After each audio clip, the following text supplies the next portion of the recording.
സ്നേഹം നിറയും ദൈവസ്വരം കാതോർക്കാം, ആശ്വാസം നേടാം, ഹൃത്തിനുള്ളിൽ ജീവൻ നൽകും വചനം, തിരുവചനം. എൻ്റെ വചനം ആത്മാവും ജീവനുമാണ്. അവരെല്ലാവരും ദൈവത്താൽ പഠിപ്പിക്കപ്പെട്ടവരാകും. ദൈവവചനത്തിൻ്റെ അത്ഭുതകരമായ ശക്തിയെപ്പറ്റി ഇന്ന് വിശ്വാസി സമൂഹത്തിന് നല്ല ബോധ്യം വന്നുകൊണ്ടിരിക്കുന്ന ഒരു കാലഘട്ടമാണ്.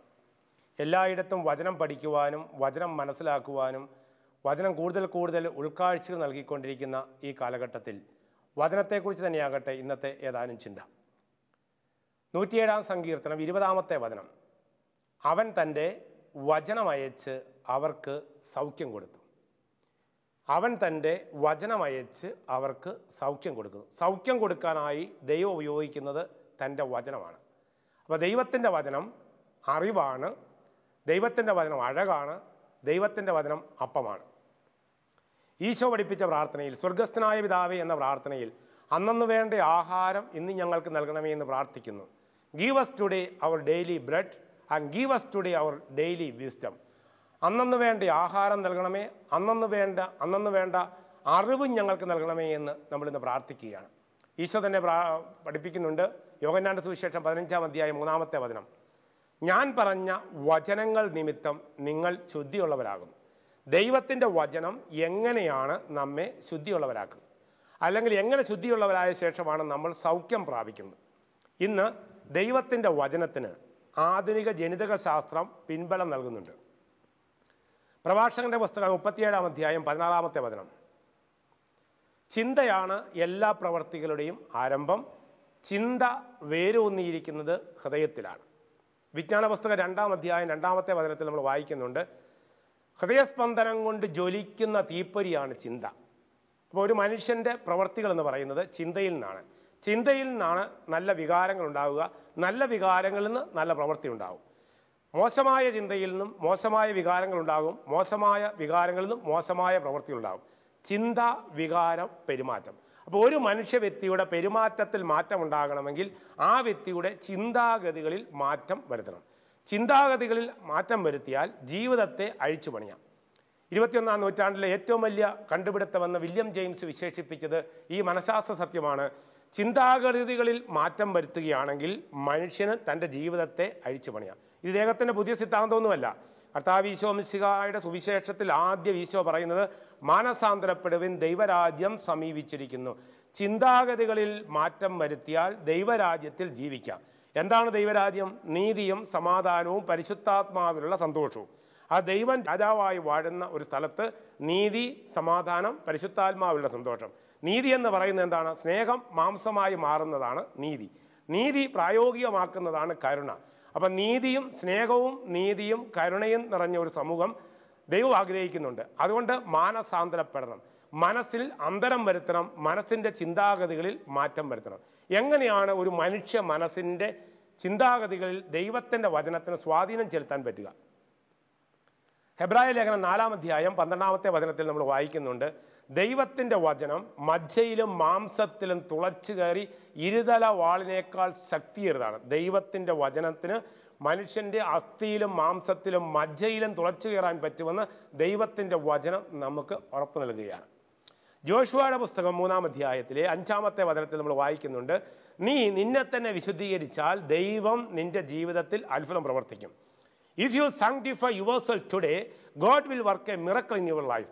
നീ നിൻ്റെ ജീവിതത്തെ വിശുദ്ധീകരിച്ചാൽ ദൈവം നിൻ്റെ ജീവിതത്തിൽ അത്ഭുതം പ്രവർത്തിക്കും. നമ്മൾ പലപ്പോഴും പറയുന്ന ഒരു പരാതിയാണ്, ആ വ്യക്തികളൊക്കെ പള്ളിയിൽ പോകാറുണ്ട്, കൺവെൻഷനിൽ കൂടാറുണ്ട്, ദൈവത്തിൻ്റെ വചനം വീടുകളിലൊക്കെ വായിക്കാറുണ്ട്. പക്ഷേ എങ്കിലും ഈ ദൈവത്തിൻ്റെ വചനമെല്ലാം വായിച്ചിട്ടും ഈ കൺവെൻഷനെല്ലാം കൂടിയിട്ടും ഈ 10 വചനം വേണമെങ്കിൽ കാണാതെ പറയാനും സാധിക്കും. പക്ഷേ ഈ വചനം ജീവിതത്തെ തൊടാതെ പോകുന്നു, ചിന്താഗതികളിൽ മാറ്റം വരുത്തുന്നില്ല. ആധുനിക ജനിതക ശാസ്ത്രം, മോഡേൺ ജെനറ്റിക്സ്, ജീനുകളെ പറ്റിയുള്ള പഠനങ്ങൾ വന്നുകൊണ്ടിരിക്കുകയാണ്.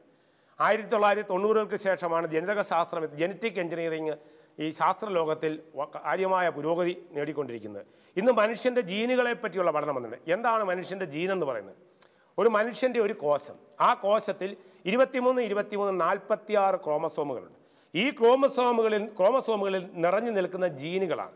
ജീൻ എന്ന് പറഞ്ഞാൽ മനുഷ്യൻ്റെ വിത്ത്, മനുഷ്യൻ്റെ ബ്ലൂ പ്രിൻ്റ്. അതായത് ഒരു മനുഷ്യ വ്യക്തിയുടെ ശാരീരികവും മാനസികവും ആത്മീയവുമായ എല്ലാ പ്രത്യേകതകളും വലിച്ചെടുത്ത് ആർജിച്ചെടുത്തിരിക്കുന്നതാണ് ഒരു ജീൻ എന്ന് പറയുന്നത്.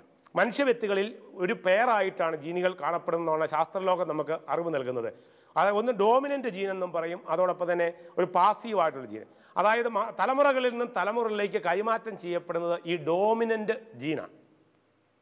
ഈ ജീനിൽ ഒരു മനുഷ്യൻ്റെ സകല സ്വഭാവ പ്രത്യേകതകളും, ആ വ്യക്തി ഇപ്പോൾ ആയിരിക്കുമ്പോൾ ആ വ്യക്തി എന്ത് ചിന്തിക്കുന്നു, എന്ത് പറയുന്നു, ആ വ്യക്തിയുടെ ഉൾക്കാഴ്ചകൾ ഉള്ളിനെ മുഴുവനും വലിച്ചെടുത്തതാണ്. ഉള്ളിലേക്കിറങ്ങി ഉള്ളിനെ മുഴുവനും ആർജിച്ചെടുത്തത് ആണ് ഒരു, ചുരുക്കി പറഞ്ഞു കഴിഞ്ഞാൽ, ഒരു മനുഷ്യൻ്റെ ജീൻ എന്ന് പറയുന്നത്. അതായത് ഒരു വ്യക്തി നിരന്തരമായി എന്ത് ചിന്തിക്കുന്നുവോ ആ ചിന്തയിൽ നിന്നും ആ വ്യക്തിയുടെ വാക്കുകൾ പുറപ്പെടുന്നു. വാക്കുകളിൽ നിന്ന് പ്രവർത്തികൾ ഉണ്ടാകുന്നു. പ്രവർത്തികൾ തുടർച്ചയായി ചെയ്ത് കഴിയുമ്പോൾ ആ വ്യക്തിക്ക് ഒരു ശീലം ഉണ്ടാകുന്ന, ഒരു ഹാബിറ്റ് ഉണ്ടാകുക. ഈ ഹാബിറ്റ് അല്ലെങ്കിൽ ശീലമാണ് ആ വ്യക്തിയുടെ ക്യാരക്ടറായിട്ട് മാറുന്നത്. ഹെറാക്ലീറ്റസ് എന്ന് പറഞ്ഞ മനുഷ്യൻ BC 575 തന്നെ പറഞ്ഞൊരു സത്യമുണ്ട്: your character decides your destiny. നിൻ്റെ ക്യാരക്ടറാണ്, നിൻ്റെ സ്വഭാവമാണ് നിൻ്റെ അന്ത്യം നിശ്ചയിക്കാൻ പോകുന്നത്. അതായത് നമ്മുടെ ക്യാരക്ടർ, ഒരു കുടുംബത്തിൻ്റെ ഭാവി എന്ന് പറയുന്നത് ആ മനുഷ്യന് കിട്ടുന്ന പണമോ ആ മനുഷ്യന് കിട്ടുന്ന ജോലിയോ ആ മനുഷ്യന് കിട്ടുന്ന വിദ്യാഭ്യാസ യോഗ്യതയോ ഒന്നുമല്ല. അതൊക്കെ സഹായകരമാകാം. ക്യാരക്ടർ പോയി കഴിഞ്ഞാൽ, ക്യാരക്ടർ ഡിസൈഡ്സ് യുവർ ഡെസ്റ്റിനി. നിൻ്റെ കുടുംബത്തിൻ്റെ അന്ത്യം നിശ്ചയിക്കാൻ പോകുന്നത്, ഭാവി നിശ്ചയിക്കാൻ പോകുന്നത് നിൻ്റെ ക്യാരക്ടറാണ്. എങ്ങനെയാണ് ഈ ക്യാരക്ടർ രൂപപ്പെടുന്നത്? എന്ത് ചിന്തിക്കുന്നു. ചിന്തയിൽ നിന്ന് വികാരം, വികാരത്തിൽ നിന്ന് വാക്കുകൾ, വാക്കുകളിൽ നിന്ന് പ്രവർത്തികൾ, പ്രവർത്തികളിൽ നിന്ന് ശീലങ്ങൾ രൂപപ്പെടുന്നു. ഒരു കാര്യം നിരന്തരമായിട്ട് കുറേ ദിവസത്തേക്ക് നിരന്തരമായിട്ട് നമ്മൾ ചിന്തിക്കുകയും പറയുകയും പ്രവർത്തിക്കുകയും അത് ശീലമായി മാറുകയും ചെയ്തു കഴിഞ്ഞാൽ നമ്മുടെ ജീനിലേക്ക് ഈ ചിന്ത ആവഹിച്ചു കഴിഞ്ഞു. ഈ ജീനാണ് തലമുറകളിലേക്ക് കൈമാറ്റം ചെയ്യപ്പെട്ട് കഴിയുമ്പോൾ, അതായത് നല്ല ഗുണമേന്മയുള്ള അല്ലെങ്കിൽ നല്ല സ്വഭാവ സവിശേഷമുള്ള നല്ല മക്കൾ ജനിക്കുന്നത് ഈ ജീനിൻ്റെ കൈമാറ്റമാണ്. ഫ്രഞ്ച് ബയോളജിസ്റ്റായ ലാമാർക്ക് ഒരു തിയറി രൂപപ്പെടുത്തിയിട്ടുണ്ട്. The theory of inheritance of acquired character. The theory of inheritance of acquired character. അതായത് മാതാപിതാക്കളിലുള്ള ചില സ്വഭാവ സവിശേഷതകൾ മക്കളിലേക്ക് കൈമാറ്റം ചെയ്യപ്പെടും. നമ്മൾ ചിലപ്പോഴൊക്കെ പറയാറുണ്ട്, അമ്മയെ വാർത്ത് വെച്ച മകളാണ്, അപ്പനെ വാർത്ത് വെച്ച മകനാണ്, അപ്പൻ്റെ എല്ലാ സ്വഭാവവും മകന് കിട്ടിയിരിക്കുന്നു, അല്ലെ അമ്മയുടെ എല്ലാ സ്വഭാവവും മകൾക്ക് കിട്ടിയിരിക്കുന്നു എന്നൊക്കെ നമ്മൾ പരസ്പരം പറയാറുണ്ട്. അദ്ദേഹം ആദ്യമായിട്ട് ഈ തിയറി കൊണ്ടുവന്നപ്പോൾ ആദ്യം തന്നെ ഒരു ഭാഗികമായിട്ട് അതിനെ അംഗീകരിച്ചു, ഭാഗികമായിട്ട് അതിനെ നിരാകരിച്ചു. കാരണം എങ്ങനെയാണെന്നത് വിശദീകരിക്കാനായിട്ട് അദ്ദേഹത്തിന് അത് സാധിച്ചില്ല. അദ്ദേഹം പറഞ്ഞു, അപ്പൻ്റെ പ്രത്യേകത മക്കളിലേക്കും തലമുറകളിലേക്ക് കടന്നു വരാറുണ്ടെന്ന് പറഞ്ഞു. പക്ഷേ ഇന്ന് ആധുനിക ശാസ്ത്രം ഇദ്ദേഹം പറഞ്ഞ കാര്യത്തെ പൂർണ്ണമായിട്ട് സപ്പോർട്ട് ചെയ്യുകയാണ്. ഒരു മനുഷ്യ വ്യക്തിയുടെ പരിസരവും പാരമ്പര്യവുമാണ് ആ വ്യക്തിയെ രൂപപ്പെടുന്നത്. അതിന് പറ്റിയ ഒരു ജീന്. അപ്പോൾ ഉദാഹരണത്തിന് ആ വ്യക്തി വളരെ നിഷേധാത്മകമായിട്ട് ചിന്തിക്കുന്ന രീതിയെ പെരുമാറുകയും ചെയ്യുന്ന വ്യക്തിയുടെ സന്തതി പരമ്പരകൾക്ക് സാധാരണ രീതിയിൽ ഈ ജീൻ ആണ് കൈമാറ്റം ചെയ്യുന്നത്. ഈശോ തന്നെ ജനിതകശാസ്ത്രത്തെ പറ്റി പറയുന്നുണ്ട്. നിങ്ങൾ നുണയന്മാരും നുണയൻ്റെ പിതാവുമാണെന്ന് പറയുന്നുണ്ട്. നുണയും നീയും നുണ പറയുന്നു, മറ്റുള്ളവരും നുണ പറയുന്നു. നുണയനും നുണയൻ്റെ പിതാവും. നിങ്ങൾ അപ്പൻ്റെ അതേ സ്വഭാവം തന്നെ കാണിക്കുന്നുവെന്ന് ഈശോ തന്നെ പറയുന്നുണ്ട്. അതുകൊണ്ടാണ് ഗലാത്യ ലേഖനത്തിൽ 6-ാം അധ്യായം 7-ാമത്തെ വചനത്തിൽ പൗലോസ് ശ്ലീഹ പറയുന്നൊരു കാര്യമുണ്ട്. പൗലോസ് വ്യക്തമായിട്ട് പറയുകയാണ്, മനുഷ്യൻ വിതയ്ക്കുന്നത് കൊയ്യും. എന്ത് വിതച്ചോ അത് കുത്തും. നമ്മൾ സാധാരണ കൃഷിശാസ്ത്രത്തിൽ പറയാറുണ്ട്, മത്ത കുത്തിയാൽ കുമ്പളം കിളിക്കില്ല എന്ന്. പാളയംകോണം വാഴവിത്ത് കുഴിച്ചു വെച്ച് കഴിഞ്ഞാൽ ഏത്തവാഴയുടെ ഫലം അതിൽ നിന്ന് കിട്ടാൻ പോകുന്നില്ല. ഫലത്തിൽ നിന്ന് വൃക്ഷത്തെ തിരിച്ചറിയാം. ഈശോ തന്നെ പറഞ്ഞു, ഫലത്തിൽ നിന്ന് വൃക്ഷത്തെ തിരിച്ചറിയാം.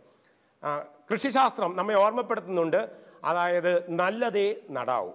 നല്ല ജീനുകളല്ലാതെ മനുഷ്യനിൽ നിന്ന് കൈമാറ്റം ചെയ്യപ്പെടുന്നുണ്ടെങ്കിൽ അടുത്ത തലമുറ നശിക്കും. അതുകൊണ്ടാണ് തമ്പുരാനെ തഴഞ്ഞാൽ തലമുറകൾ നശിച്ചു പോകുന്നു. തമ്പുരാനെ തഴഞ്ഞു കഴിഞ്ഞാൽ താന്തോന്നികൾ കുടുംബത്തിൽ ജനിക്കുന്നതിൻ്റെയും കാരണം ഇവിടെയാണ്. അതുകൊണ്ടാണ് ഈശോ പറഞ്ഞത്, മനുഷ്യൻ്റെ മർമ്മത്ത് നോക്കിക്കൊണ്ട് തമ്പുരാൻ പറഞ്ഞു, നിന്റെ ചിന്താഗതികളിൽ മാറ്റം വരുത്തുന്നില്ലെങ്കിൽ നിനക്ക് ദുരന്തം സംഭവിക്കാൻ പോകും. ജെറമ്യാസ് പ്രവാചന പുസ്തകം 4-ാം അധ്യായം 14-ാമത്തെ വചനത്തിൽ നമ്മൾ വായിക്കുന്നുണ്ട്, നിന്റെ ഹൃദയത്തിൽ നിന്ന് ദുഷ്ടത കഴുകിക്കളയുക, എന്നാൽ നീ രക്ഷപ്പെടും. എത്ര നാളാണ് ഈ ദുഷിച്ച ചിന്തയും പേറി നടക്കുക? വചനം പറയുകയാണ്, നിന്റെ ഹൃദയത്തിൽ നിന്ന് ദുഷ്ടത കഴുകിക്കളയുക. ഈ ദുഷ്ടത എവിടെയാണ് കിടക്കുന്നത്? ഈ ദുഷ്ടത മുഴുവനും നമ്മുടെ ജീനിലേക്ക് കിടക്കുകയാണ്. ഇപ്പോൾ ഉദാഹരണമായിട്ട് പറഞ്ഞു കഴിഞ്ഞാൽ, ഒരു ചെറുപ്പക്കാരൻ വിവാഹം കഴിക്കാനായിട്ട് പോവുകയാണ്.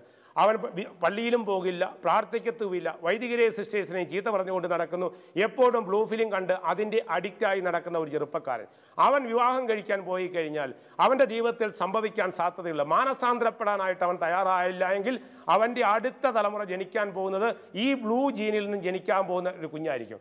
ആ കൊച്ച് ഒരു 4 അല്ലെങ്കിൽ 5 വയസ്സായി കഴിയുമ്പോൾ തന്നെ അപ്പൻ കാണിച്ച ഈ ബ്ലൂ ജീനിൽ നിന്ന് ജനിച്ച ഈ മകൻ അപ്പൻ കാണിച്ച അതേ വികൃതി തരങ്ങളും മോശമായ സ്വഭാവ പ്രത്യേകതകളെല്ലാം ഈ കുഞ്ഞിലൂടെ പ്രകടമാകും.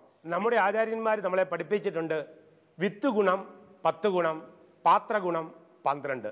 വിത്ത് ഗുണം 10 ഗുണം എന്ന് പറഞ്ഞു കഴിഞ്ഞാൽ നല്ലതേ നടാവൂ. നല്ല വിത്തിൽ നിന്നും നല്ല ജീനുള്ളത് കൊണ്ട് ആ വിത്ത് നട്ട് കഴിയുമ്പോൾ നല്ല ഫലങ്ങൾ പുറപ്പെടുവിക്കും. നമ്മൾ തന്നെ സാധാരണ ഇതിൽ കൃഷി ചെയ്യുന്ന സ്ഥലത്ത് ഒരു കൊട്ടത്തേങ്ങ എടുത്ത് കുഴിച്ചിടാറില്ല, മോശമായ ഏതെങ്കിലും ഒരു ചെടി കൊണ്ടുപോയി കുഴിച്ചു വിടാറില്ല.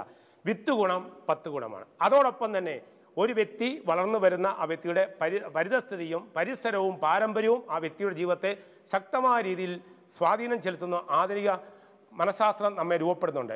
പാത്രഗുണം 12, അതായത് വിശുദ്ധീകരിക്കപ്പെട്ട ഗർഭപാത്രത്തിൽ വിശുദ്ധീകരിക്കപ്പെട്ട വിശുദ്ധ ബീജം വീണ് ജനിക്കുന്ന കുഞ്ഞുങ്ങൾ സ്വഭാവത്തിലും സംസാരത്തിലും പെരുമാറ്റത്തിലും മറ്റു കുട്ടികളെക്കാളിലും മറ്റു വ്യക്തികളെക്കാളിലും ദൈവമക്കളുടെ സ്വഭാവം ഇന്ന് കാണിക്കുന്നുവെന്ന് ഇന്ന് ശാസ്ത്രം നമ്മളെ പഠിപ്പിക്കുന്നു. അനുഭവ സത്യവുമാണ്.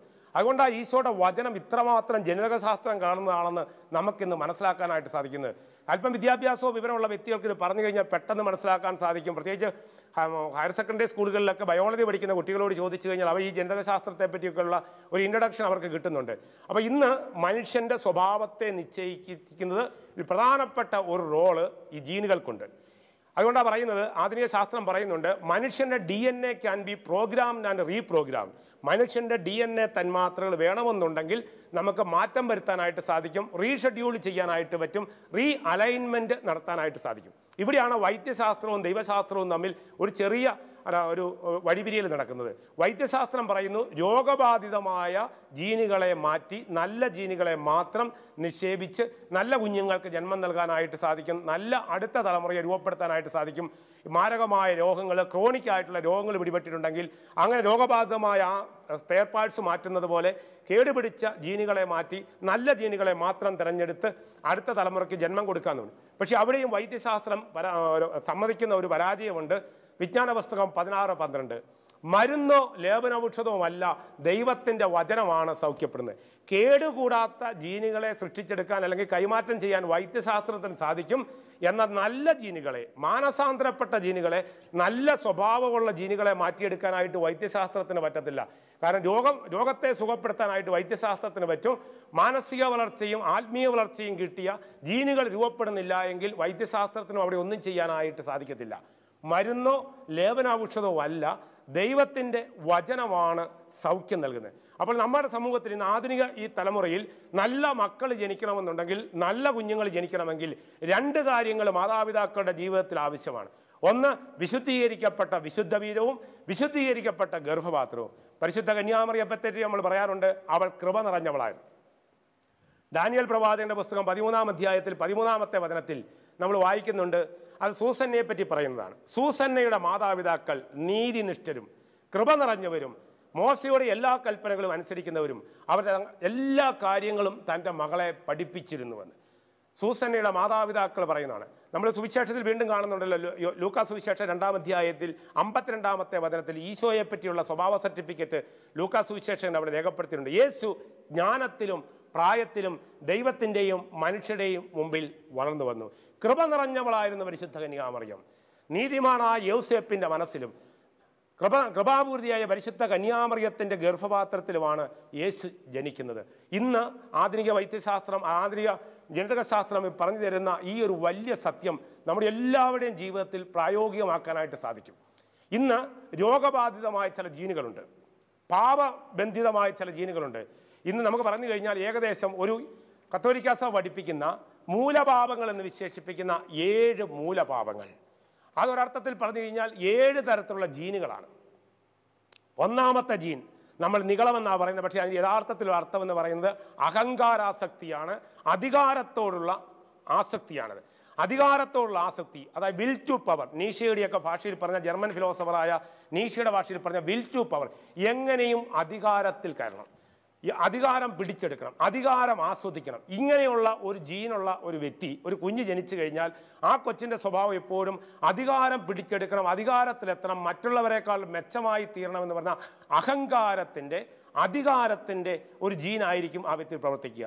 പൗലോസ്ലീഹ ഓർമ്മപ്പെടുന്നുണ്ട്, എഫേസ്യ ലേഖനം 4-ാം അധ്യായം 22-ാമത്തെ വാക്യം, ആസക്തികളാൽ കലുഷിതമായ പഴയ മനുഷ്യനെ ഉരിഞ്ഞു മാറ്റുക, പഴയ ജീനിനെ മാറ്റുക. ദൈവവചനം നിരന്തരമായി കേട്ടും ധ്യാനിച്ചും പഠിച്ചും ഈ നമ്മിൽ കടന്നു നിൽക്കുന്ന അഹങ്കാരത്തിൻ്റെ കത്തോലിക്കാ സഭ മൂലഭാവങ്ങളെന്ന് വിശേഷിപ്പിക്കുന്ന ആദ്യത്തെ ജീൻ എന്ന് പറയുന്നത് ഈ അഹങ്കാരത്തിൻ്റെ ജീനാണ്, അധികാരത്തിൻ്റെ ജീനാണ്. ലോക ചരിത്രത്തിൽ നോക്കിക്കോ, ഈ ജീനാണ് മാനവ ചരിത്രത്തിൽ ഏറ്റവും കൂടുതൽ കണ്ണുനീര് വീഴ്ത്തിയിട്ടുള്ള ജീനാണിത്. അഹങ്കാരിയായ മനുഷ്യൻ മറ്റ് സഹോദരങ്ങളോട് ചെയ്തിട്ടുള്ള ദ്രോഹങ്ങൾ ലോക ചരിത്രത്തിലേക്ക് നോക്കിയാൽ, രാഷ്ട്രീയ നേതാക്കളെ നോക്കിക്കഴിഞ്ഞാൽ, മതമേഖലയിൽ, രാഷ്ട്രീയ മേഖലയിൽ, കുടുംബത്തിൽ എവിടെയെങ്കിലുമൊക്കെ കണ്ണുനീര് വീണിട്ടുണ്ടോ? ഈ അഹങ്കാരത്തിൻ്റെ ജീൻ തല ഉയർത്തിയിടത്തൊക്കെ മറ്റുള്ളവർക്ക് കണ്ണുനീര് സമ്പാദിച്ചിട്ടുള്ളതാണ് അഹങ്കാരത്തിൻ്റെ ജീൻ. ഈ ജീൻ ഇനിയും അരുതേ, ഈ കണ്ണുനീർ ഇനിയും അരുതേ. ഒന്നാമത്തെ ജീൻ അഹന്തയുടെ ജീനാണ്. അതുകൊണ്ടാണ് കർത്താവ് ഈശോ മിശിഹാ മനുഷ്യൻ്റെ പഠിപ്പിച്ച ഏക പ്രാർത്ഥന ഈ ജീനിനെതിരായിട്ടുള്ളതാണ്. അഹന്തയുടെ ജീനെതിരായിട്ടുള്ള ആദ്യത്തെ പ്രാർത്ഥനയാണ് സ്വർഗസ്ഥനായ എൻ്റെ പിതാവേ എന്നല്ല പഠിപ്പിച്ചത്, സ്വർഗസ്ഥനായ ഞങ്ങളുടെ പിതാവേ.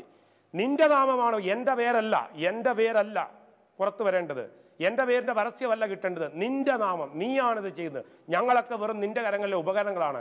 നിനക്ക് പേര് കിട്ടണം, നീയാണ് മഹത്വപ്പെടേണ്ടത്, നിന്റെ നാമം പൂജിതമാകണം. ഇനി എന്താ പറഞ്ഞത്? എൻ്റെ രാജ്യം വരണമെന്നാണ് അഹങ്കാരിയുടെ ജീൻ പറയുന്നെങ്കിൽ, ദൈവിക ജീൻ നമ്മൾ പറയുകയാണ്, അതായത് ദൈവത്തിൻ്റെ രാജ്യം നിറവേറണം, അവിടുത്തെ രാജ്യം വരണം, എൻ്റെ രാജ്യമല്ല ദൈവരാജ്യം. അതാണ് അഹന്തയുടെ ജീൻ. ഈ വിൽ ടു പവറിനെ, അതാണ് ഈശോ നമ്മൾ കാണുന്നുള്ളൂ, ശിഷ്യന്മാരുടെ ഇടയിലുണ്ടായിരുന്ന ഏറ്റവും ശക്തമായ ജീൻ എന്ന് പറയുന്നത് ഈ അഹന്തയുടെ ജീനാണ്. അതുകൊണ്ട് ഈശോ ശിഷ്യന്മാരെ ഒരുമിച്ച് കൂട്ടിയ അവസരത്തിൽ അവരുടെ കാൽപാദങ്ങൾ കഴുകിക്കൊണ്ട് താലത്തിൽ വെള്ളമെടുത്ത് അവരുടെ കാൽപാദങ്ങൾ കഴുകിക്കൊണ്ട് അവിടുന്ന് പറഞ്ഞു, നിങ്ങളിടയിൽ വിനയത്തിൻ്റെ മാതൃകയാകണം, ഞാൻ നിങ്ങൾക്കൊരു മാതൃക നൽകിയിരിക്കുകയാണ്, നിങ്ങൾ ആരെയും ചെറുതാക്കരുത്, ചെറുതാകണമെന്നാണ് ഈശോ പഠിപ്പിക്കുന്നത്. അഹന്തയുടെ ജീനാണ്. രണ്ടാമത്തെ ജീൻ എന്ന് പറഞ്ഞാൽ കുടുംബങ്ങളെയും തലമുറകളെയും നശിക്കുന്ന രണ്ടാമത്തെ ജീൻ എന്ന് പറഞ്ഞാൽ അത്യാഗ്രഹത്തിൻ്റെ ജീനാണ്. 1 തിമോത്തി 6:10, ദ്രവ്യാഗ്രഹമാണ് എല്ലാ തിന്മകളുടെയും ആരംഭം. ഈ ജീൻ ബാധിച്ച തലമുറ, അപ്പൻ 10% പലിശ, മകൻ 15% പലിശ, മകൻ്റെ മകനായപ്പോൾ 20% പലിശ, ഒന്നെങ്കിൽ പോലീസ് പിടിച്ചു, അല്ലെ നാട്ടുകാർ തല്ലിക്കൊന്നു. ഈ തരത്തിൽ അത്യാഗ്രഹത്തിന് ജീൻ ഒരുപാട് കുടുംബങ്ങളെ ആപത്തിൽപ്പെടുത്തിയിട്ടുണ്ട്. അത്യാഗ്രഹിക്ക് ആത്മാവിനെ ലഭിക്കില്ല എന്നുള്ള പരമ സത്യമാണ്. അതുകൊണ്ടാണ് നമ്മൾ പലപ്പോഴും കണ്ടുകൊണ്ടിരിക്കുന്നത് ഈ ജീൻ ബാധിച്ച ചില കുടുംബങ്ങൾ, അവരുടെ കുടുംബങ്ങളിലൊക്കെ സംഭവിക്കാൻ പോകുന്നത് പരിശുദ്ധാത്മാവിൻ്റെ പ്രവർത്തനം ഉണ്ടാകത്തില്ല, നല്ല മക്കൾ ജനിക്കത്തില്ല, എങ്ങനെയെങ്കിലും 10 കാശുണ്ടാക്കണമെന്നാണ് ഈ ജീനുള്ളവർ പ്രവർത്തിക്കുന്നത്. അതാണ് അത്യാഗ്രഹത്തിൻ്റെ ജീന്. അതിനെതിരായിട്ടാണ് ഈശോ പറഞ്ഞത്, ഈ ഭൂമിയിൽ അത്യാഗ്രഹം പാടില്ല. നമ്മളൊന്നും കൊണ്ടുവന്നിട്ടില്ല, ഒന്നും കൊണ്ടുപോകുന്നുമില്ല. ഇഹത്തിലെ ധനം സുഖം കഴിവും ആഭിജാത്യവും വഹിച്ചുകൊണ്ട് പോകയില്ല മർത്യൻ അന്ത്യയാത്രയിൽ. ഒരിക്കലും തിരിച്ചു വരാത്ത യാത്രയാണതിൽ. കരത്തിലുള്ളതൊക്കെ നാം അതിർത്തിയിൽ ത്യജിക്കണം. ബെനീഞ്ഞാമ വളരെ വ്യക്തമായ രീതിയിൽ പഠിപ്പിച്ച ഒരു സത്യമാണ്, ഒരു ലോക സത്യമാണ്, പ്രാപഞ്ചിക സത്യമാണ്. കരത്തിലുള്ളതൊക്കെ നാം ത്യജിക്കണം അതിർത്തിയിൽ. ഒന്നും കൊണ്ടുപോകുന്നില്ല, ശവക്കച്ചയ്ക്ക് കീശയില്ല, ശവകുടീരത്തിനകത്ത് ATM കാർഡും പേഴ്സും കൊണ്ടുപോകുന്നില്ല, മരണത്തിൻ്റെ മാലാകയെ കൈക്കൂലി കൊടുത്ത് സ്വാധീനിക്കാനും പറ്റത്തില്ല. അഹന്തയുടെ ജീൻ, അത്യാഗ്രഹത്തിൻ്റെ ജീൻ കുടുംബങ്ങളെ തകർക്കുന്നു, പൗരോഹിത്യ ജീവിതത്തെ തകർക്കുന്നു, സന്യാസ ജീവിതത്തെ തകർക്കുന്നു. മതമേഖലയിലും രാഷ്ട്രീയ മേഖലയിലും സാംസ്കാരിക മേഖലയിലും അഹന്തയുടെ ജീനാണ് തകർക്കുന്നത്. ഇത് മാനസാന്തരപ്പെടാൻ ഈശോ പറഞ്ഞ ഒരു ഡീകൺസ്ട്രക്ഷൻ, ഒരു അപനിർമ്മാണം. മനുഷ്യനെ മനുഷ്യനായി കാണുന്ന മനുഷ്യത്വമുള്ളൊരു ഹൃദയം. പാഠമൊന്ന് മനുഷ്യത്വം, അതായത് മലയാളിക്കും മനുഷ്യരാവാം. അതാണ് ഈ മാനുഷികതയുടെ പാഠങ്ങളാണ് യേശു ആദ്യം പഠിപ്പിച്ചത്. ആത്മീയതയുടെ ലക്ഷണം എന്ന് പറയുന്നത് മാനവികതയാണ്. അതുകൊണ്ട് അത്യാഗ്രഹത്തിൻ്റെ ജീനിൽ നിന്നും അഹന്തയുടെ ജീനിൽ നിന്നും രക്ഷപ്പെടാനായിട്ടാണ് ഈശോ നമ്മളെ ഈ സത്യത്തിൽ ഈ വചനത്തിൻ്റെ പൊരുൾ കിടക്കുന്നത് ഈ ജീന്മാരാണ്. അല്ലാതെ വെറുതെ 2 വചനം കേട്ടത് കൊണ്ട് ആരും ഇവിടെ മാനസാന്തരപ്പെടില്ല. പള്ളിയിൽ പോകും, വിശുദ്ധ കുർബാന സ്വീകരിക്കും, എതിരെ വരുന്ന സഹോദരങ്ങളോട് ഒന്ന് പുഞ്ചിരിക്കാൻ പോലും സാധിക്കാതെ അടുത്തിരുന്നുകൊണ്ട് അകലുന്ന മനുഷ്യരാണ്. അതുകൊണ്ട് പള്ളിയിൽ പോയി കാണിക്കുന്ന ഭക്തിയും പ്രാർത്ഥനയും ഒക്കെ സഹജീവികളുടെ ബഹുമാനവും ആദരവുമായി മാറുന്നെങ്കിൽ മാത്രമേ അത് യഥാർത്ഥത്തിൽ മാനസാന്തരത്തിൻ്റെ ജീനിൻ്റെ ലക്ഷണം കാണിക്കുകയുള്ളൂ. രണ്ടാമത്തെ ജീന. മൂന്നാമത്തെ എന്ന് പറയുന്നത് അലസത എന്ന് പറഞ്ഞൊരു ജീനുണ്ട്. അലസതയെന്ന് ഒരു കാര്യവും ചെയ്യില്ല, ഏൽപ്പിച്ചാൽ ചെയ്യത്തില്ല, കൃത്യസമയത്ത് ചെയ്യത്തില്ല. ഒരു ജീവിതത്തിൽ ഒരിക്കലും ഒരു ടൈം ടേബിൾ ഇല്ലാത്ത ഒരവസ്ഥയാണ്. അതായത് അലസതയുടെ ജീനാണ്. ഒന്നിനോടും പ്രതിബദ്ധതയില്ല, നശിച്ചാലും കുഴപ്പമില്ല. ഇങ്ങനെയുള്ള മാതാപിതാക്കൾക്ക് ജനിക്കുന്ന കുഞ്ഞുങ്ങൾ ജീവിതത്തിൽ ഒരിക്കലും അച്ചടക്കമില്ലാത്തൊരു കുടുംബമായിട്ടും. അപ്പനില്ലാത്ത കുടുംബത്തിൻ്റെ ആദ്യത്തെ ലക്ഷണമാണ് അച്ചടക്കമില്ലാത്ത കുടുംബം. അച്ചടക്കമില്ലാത്ത കുടുംബത്തിൽ ആനന്ദം കൂടും. ആനന്ദം കൂടിക്കഴിയുമ്പോൾ ക്രിമിനൽ സ്വഭാവം കുടുംബങ്ങളിൽ വർദ്ധിക്കും. അതാണ് ഈ അലസതയുടെ ജീന്.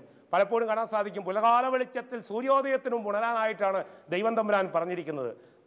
നമ്മൾ കാണുന്നുണ്ട് വിജ്ഞാന പുസ്തകം 16-ാം അധ്യായം 27-ാമത്തെ വചനം. പുലർകാല വെളിച്ചത്തിൽ സൂര്യോദയത്തിനു മുമ്പ് ഉണരാൻ പറഞ്ഞിരിക്കുന്നിടത്ത് പുലർകാല വെളിച്ചത്തിൽ ഉണരാതെ ചെയ്യേണ്ട ജോലികൾ ചെയ്യാതെ ഉത്തരവാദിത്തം നിർവഹിക്കാത്തത് പാപമാണെന്ന് യാക്കോബിൻ്റെ ലേഖനം 4-ാം അധ്യായം 17-ാമത്തെ വചനം പറയാം. ഉത്തരവാദിത്തം നിർവഹിക്കാത്തത് പാപമാണ്. ഉത്തരവാദിത്തം നിർവഹിക്കാത്തതാണ് പാപം. ഒരപ്പൻ ചെയ്യേണ്ട ഉത്തരവാദിത്തം അപ്പൻ ചെയ്യാതെ വരുമ്പം, അമ്മ ചെയ്യേണ്ട ഉത്തരവാദിത്തം അമ്മ ചെയ്യാതെ വരുമ്പം, പുരോഹിതനെ ഏൽപ്പിച്ച ദൗത്യം പുരോഹിതൻ ചെയ്യാതെ വരുമ്പോൾ, സന്യാസ സമൂഹങ്ങളെ ഏൽപ്പിച്ച ദൗത്യം അവർ ചെയ്യാതെ വരുമ്പോൾ ഈ ലോകത്തിൽ പാപം വരികയാണ്. ഉത്തരവാദിത്തം നിർവഹിക്കാണ്. ചെയ്യേണ്ട നന്മ എന്താണെന്നറിഞ്ഞിട്ടും ചെയ്യാതിരിക്കുന്നതാണ് അലസതയുടെ ജീൻ ബാധിച്ചിരിക്കുന്ന മറ്റൊരു രംഗം. അതുപോലെ തന്നെയാണ് 4-ാമത്തെ ജീൻ എന്ന് പറയുന്നത് അസൂയയുടെ ജീനാണ്. മറ്റൊരു വ്യക്തിയുടെ നന്മ കാണുമ്പോൾ അസ്വസ്ഥതാകുന്ന, നന്മ ചെയ്യുന്നു എന്ന ഒറ്റ കാരണത്താൽ മറ്റുള്ളവരെ വെറുക്കുന്നു. പീലാത്തോസിന്റെ മുമ്പിൽ അന്നാസും കയ്യഫാസറെ കൂടി യേശുവിനെ ഏൽപ്പിച്ചു കൊടുക്കുമ്പോൾ പീലാത്തോസ് പറഞ്ഞൊരു കാര്യമുണ്ട്.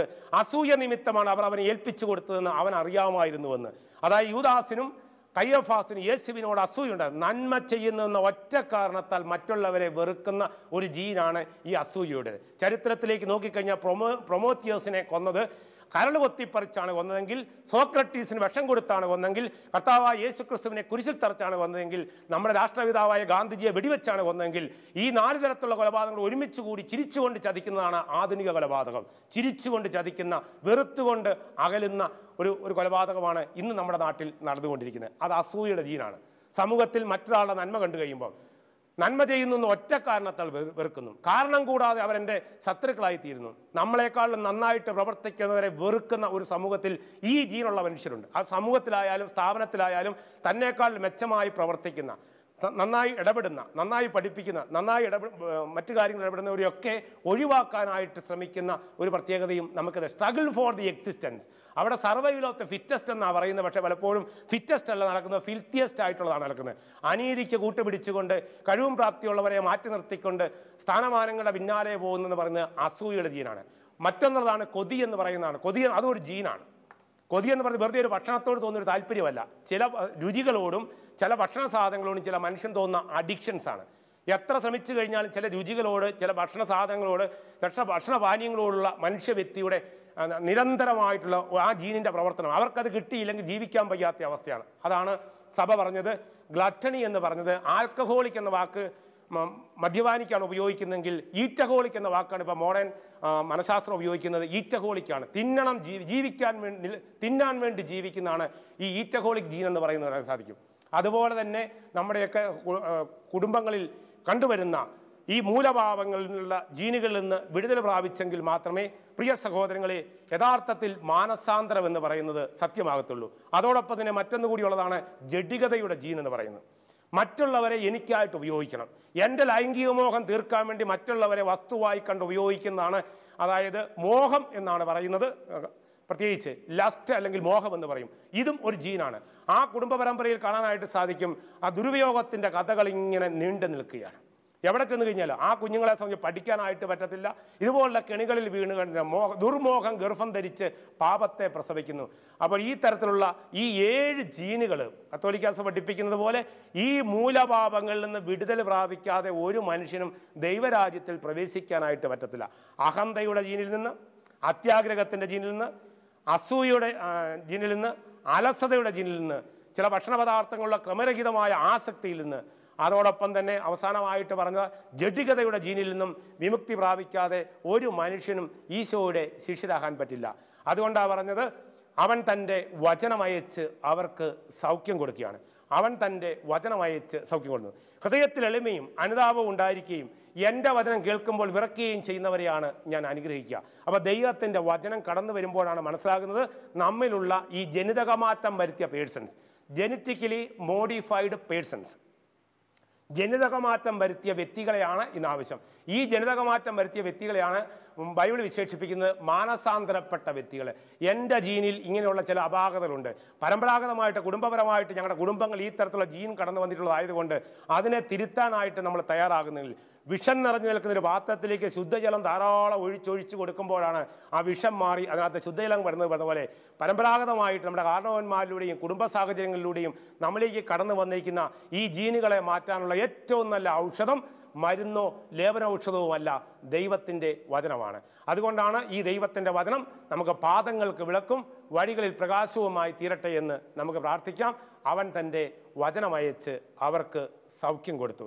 നമ്മുടെ ജീവിത വഴിത്താരയിൽ വചനം നമുക്ക് പ്രകാശമായിരിക്കട്ടെ, വചനം നമുക്ക് വഴികാട്ടിയായി തീരട്ടെ. വചനത്തിൽ മുറുകെ പിടിച്ചുകൊണ്ട് മുന്നോട്ടുള്ള ഒരു കൃപാപൂരിതമായ ജീവിതം നയിക്കാൻ സർവശക്തനായ ദൈവം നമ്മളെ എല്ലാവരെയും അനുഗ്രഹിക്കട്ടെ എന്ന് പ്രാർത്ഥിക്കുന്നു. ദൈവം നമ്മളെല്ലാവരെയും അനുഗ്രഹിക്കട്ടെ.